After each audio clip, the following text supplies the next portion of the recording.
আসসালামু আলাইকুম সুপ্রিয় শিক্ষক নিবন্ধন পরীক্ষার্থী ভাই ও বোনেরা, আশা করি আপনারা ভালো আছেন।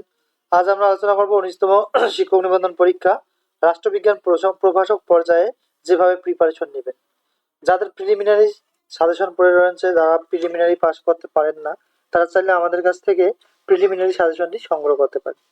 19তম রিটেন সাজেশনটির মূল্য হচ্ছে আমাদের 250 টাকা, যেটা অলমোস্ট রেডি হয়েছে।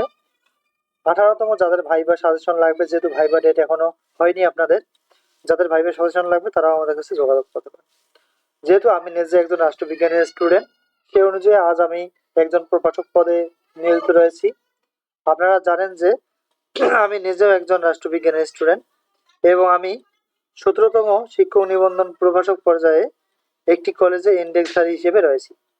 আমি যখন 16তম রিটেন পরীক্ষা দেই কলেজ পর্যায়ে, তখন কিন্তু আমার রেজাল্ট আসেনি প্রথমবারে, অর্থাৎ রিটেন পর্যায়ে রেজাল্ট আসেনি। আমি কিছু পদক্ষেপ অবলম্বন করেছিলাম 17তম নিবন্ধনের ক্ষেত্রে, যার জন্য কিন্তু আমি 17তম নিবন্ধনের ফাইনাল পর্যায়ে উত্তীর্ণ হতে পেরেছি।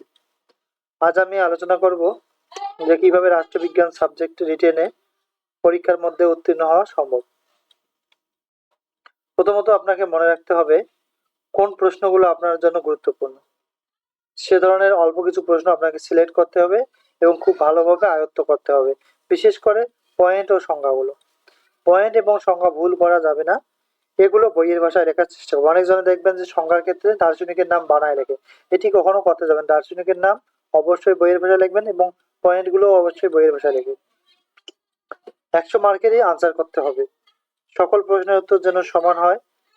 অর্থাৎ একটি প্রশ্ন 10 পেজ লিখছেন আর একটি প্রশ্ন লিখেছেন 5 পেজ, তাহলে হবে না। প্রতিটি প্রশ্নই আপনাকে সমানভাবে লিখতে হবে। লেখার কোয়ালিটি এবং কোয়ান্টিটি ঠিক করতে হবে। 15টি পয়েন্টের জায়গায় 10টি পয়েন্ট লেখেন, কিন্তু লেখা ভালো করেন এবং সুন্দরভাবে লেখার চেষ্টা করেন।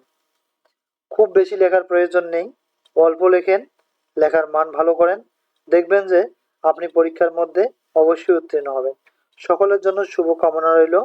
যারা 19তম শিক্ষক নিবন্ধন পরীক্ষা দেবেন, আপনারা চাইলে আমাদের চ্যানেলে দেখতে পারেন যে 18তম শিক্ষক নিবন্ধন পরীক্ষায় অনেক প্রার্থী আমাদের কাছ থেকে সাজেশন নিয়ে উত্তীর্ণ হয়েছেন এবং বিভিন্ন দিক নির্দেশনা কিন্তু পেয়েছিলেন। আমরা হোয়াটসঅ্যাপে বিভিন্ন টিপস শেয়ার করে থাকি। যারা আমাদের কাছ থেকে সাজেশন নিচ্ছে তাদের লেখাগুলো আমরা হোয়াটসঅ্যাপে চেক করে থাকি, লেখার মধ্যে কোনো ত্রুটি থাকলে সেগুলো আমরা জানিয়ে দেওয়ার চেষ্টা করি। তাই যারা রাষ্ট্রবিজ্ঞানের স্টুডেন্ট রয়েছেন এবং রাষ্ট্রবিজ্ঞান কলেজ অথবা স্কুল পর্যায়ে পরীক্ষা দেবেন, তারা চাইলে আমাদের চ্যানেলটি সাবস্ক্রাইব করতে পারেন এবং আমাদের সাথে যোগাযোগ করতে পারেন। সকল সমস্যার সমাধান ইনশাআল্লাহ দেওয়ার চেষ্টা করা হবে এবং যেভাবে প্রিপারেশন নিলে প্রথমবারে রিটেন পরীক্ষার মধ্যে উত্তীর্ণ হবেন সে ধরনের কিছু টিপস দেওয়া হবে। Thank you for watching. যদি আমাদের ভিডিওগুলো ভালো লাগে অবশ্যই আমাদের চ্যানেলটি সাবস্ক্রাইব করবেন।